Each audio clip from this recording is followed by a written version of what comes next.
அறம் செய்ய விரும்பு. முன்னுரை.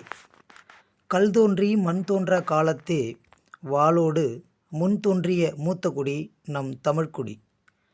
அறம் செய்தும் வாழ்ந்தவர்கள் நம் முன்னோர்கள். வாழ்வில் தலையாயது அறம் என்பது பற்றி இக்கட்டுரையில் காண்போம். கடையேழு வள்ளல்கள் பாரி, ஓரி, காரி, ஆய், நல்லி, பேகன், எழினி என்பவர்கள் கடையேழு வள்ளல்கள். முல்லைக்கு தேர் கொடுத்த பாரியும் மயிலுக்கு போர்வை தந்த பேகனும் இன்றும் நம்மால் நினைக்கப்படுகிறார்கள்.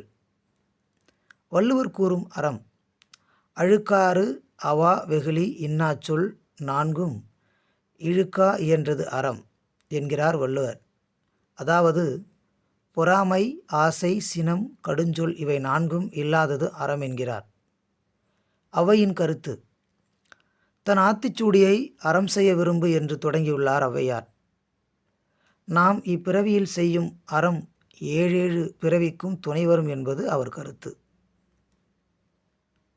முடிவுரை. மன்னர்கள் காலத்தில் கோவில்களிலும் விழாக்களிலும் ஏழைகளுக்கு உதவி மகிழ்ந்தனர். ஊர்களில் மடங்களும் வீடுகளில் திண்ணைகளும் அறம் வளர்த்தன. எனவே அன்பு கொண்டு வாழ்வோம், அறம் செய்து பழகுவோம்.